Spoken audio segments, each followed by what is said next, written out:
आज समाज में काफी लोगों के अंदर संत के प्रति और विज्ञान के प्रति अनेकों प्रकार की विक्षिप्त और ये समझ लीजिए कि जुड़ाव ना होना। क्यों नहीं जुड़ाव होता है संतों से, और क्यों नहीं लोग संतों को मानते हैं? संतों को ना मानना अलग की बात है, मानो या ना मानो ये तुम्हारी मर्जी है। लेकिन कुछ संतों ने अनेकों प्रकार की घटनाएं घटित कर दी, जिससे आज हमारा समाज संतों के ऊपर विश्वास करना बंद कर दिया। जहां पर आई विज्ञान की,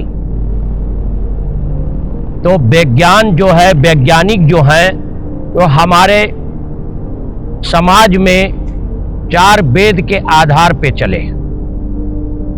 4 वेद से हट कर नहीं चल पाए, और 4 वेद के अंदर अगर देखा जाए तो वर्णित केवल 3 ही भाग में है जो पूरे विश्व को चला रहा है।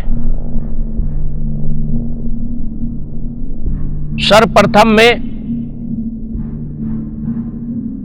रचयिता, जो किसी चीज का रचनाकार करना, वो ब्रह्मा जी हैं। और जब वो उन्होंने रचनाकार कर दिया, उत्पत्ति कर दिया, तो उसका पालनहार बन करके हमारे विष्णु जी आए, श्री हर विष्णु जी आए। लेकिन जब ये सारे चीज से सुशोभित हो चुका और जब उसकी सुंदरता में कमी आई या वो समझ से बाहर था, तो उस वक्त हमारे शिव जी को कार्य करना पड़ा। उसको क्या कहते हैं? हरता, मतलब उसको हर लेना, उसको विनाश कर देना, वो शिव जी के कार्य में था। अब ये सभी चीज को देखते हुए ये तीनों का मिश्रण है, और तीनों मिलकर के कोई चीज को उत्पत्ति किया, नया संस्कार किया, नया उत्पत्ति किया। लेकिन आज हम मानव शरीर में आने के बाद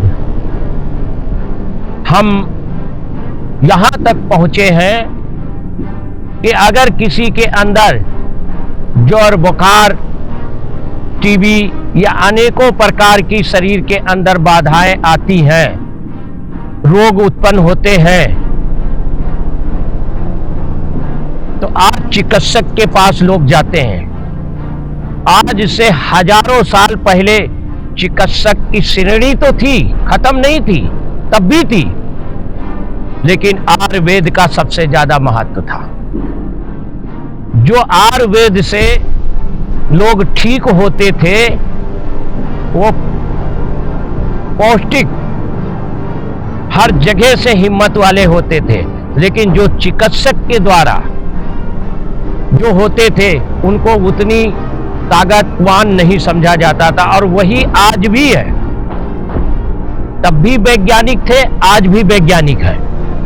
लोगों ने बीच में 800 वर्ष इस्लामिक राज्य में सनातन को खत्म करने के लिए बीड़ा उठा लिया। उन लोगों ने गुरुकुल को तोड़ फोड़ किया, सनातन को खत्म करने के उसमें लगे रहे। उसके बाद उनसे जो कुछ बचा कुचा तो अंग्रेजी शासन ने किया। अंग्रेजी शासन ने आकर के उन्होंने भी सनातन को खत्म करने के लिए एकदम पीछे पड़ करके और सनातन को खत्म करने के लिए अनेकों संत महात्माओं के ऊपर अत्याचार किया, उनको कार्य करने नहीं दिया। लेकिन अगर कोई व्यक्ति संत महात्मा से जुड़ा हुआ है और संत महात्मा की बातों को मानता है, उनकी वाणी को सुनता है, तो उनको ऑटोमेटिक ईश्वर तत्व की प्राप्त होती है। और जब ईश्वर तत्व की प्राप्त होती है तो उसको कोई रोक नहीं सकता है, किसी की ताकत नहीं है कि उसको रोक ले, क्योंकि जहां पे ईश्वर तत्व चालू होता है वहां सारे तत्व समाप्त हो जाते हैं। और जब कोई अपने गुरु पर और संत पे भरोसा कर लेता है, उसके कार्य कहीं से रुक नहीं सकते हैं, किसी की ताकत नहीं है कि रोक ले। श्री हरि नारायण नारायण को कहें।